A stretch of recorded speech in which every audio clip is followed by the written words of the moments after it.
Because of why I search the deep through endless nights, no time to sleep. The call inside I can't deny. I'll find the light because of why. Welcome to The Explainer. Today, we're diving into a really interesting question, one that seems like a total paradox. Let's call it the Andorra puzzle. Right? It just seems like a no-brainer. This tiny country is right there in the heart of Western Europe. It literally uses the euro, and it's best friends with its EU neighbors. So what's the deal? Why isn't it in the club? Well, the answer is way more fascinating than you'd think. To really get why Andorra does what it does today, we have to go way back. Its whole story is this incredibly masterclass in survival and staying independent against all odds. So check this out. For over 700 years, Andorra has had this unique setup. Back in 1278, they basically got their two giant neighbors, one in Spain and one in France, to agree to co-rule them. It was a genius move, really. For centuries, it meant they could play France and Spain off each other to make sure neither one ever took over. That fierce desire for autonomy isn't just history, it's baked into their identity today. Okay, so if it's not a member, what is its relationship with the EU? Well, it's complicated, in a good way. They're way closer than you'd expect, enjoying a lot of the perks without having to sign on the dotted line. Just to give you a little perspective, here's how Andorra compares to Europe's other microstates. You can see it's actually the biggest of the bunch, both in land and in people. And look at that GDP per capita. It's a wealthy little country. That economic muscle gives it a lot more say in how it deals with the EU. And this is where it gets really interesting. Through some very clever deals over the years, Andorra has managed to get some of the best bits of the EU package. They use the euro, which makes everything super easy. They're in a customs union, so trade flows freely. They even honor Schengen visas. You can start to see why they might ask themselves, why would we go all in and take on all the rules and obligations? So with all those benefits, why stay on the outside looking in?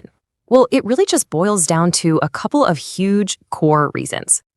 The first one is sovereignty. I mean, after 700 plus years of carefully protecting your independence, the idea of handing over a big chunk of your decision-making power to Brussels, that's a really tough pill to swallow. It kind of goes against their entire national story. But honestly, the number one, absolute biggest reason, the thing that really drives the whole conversation, is all about money. Specifically, the freedom to set their own taxes. Just look at these numbers. A 10% maximum tax on income and corporations, a VAT of only 4.5%, that's unbelievably low for Europe. This low-tax model is the engine of their economy. It's what makes them a powerhouse for retail, tourism, and finance. If they join the EU, they'd almost certainly have to raise those taxes, and their entire competitive edge could just vanish. And then there's just the practical side of things. Think about it. The EU has this massive book of rules and regulations. For a tiny country of just under 80,000 people, trying to comply with all of that would be a bureaucratic nightmare. It's a system designed for countries like Germany and France, not Andorra. So, that brings us right up to today and a really big development, the association agreement. Negotiations on this just wrapped up in December 2023, and it's basically Andorra's latest attempt to find that perfect middle ground. This new agreement is the perfect example of their strategy. Get even more of the benefits without the full commitment. It's all about getting deeper access to that huge EU single market, not just for goods anymore, but for services, money, and people too. And this chart makes the trade-off crystal clear. With this new agreement, Andorra gets that sweet, deeper access to the market. But, and this is everything, it gets to keep control over its taxes. The price? No voting rights in Brussels. But for them, that's a price well worth paying to protect their economic model. It's participation, not total subversion. You can even see how flexible the EU is being here.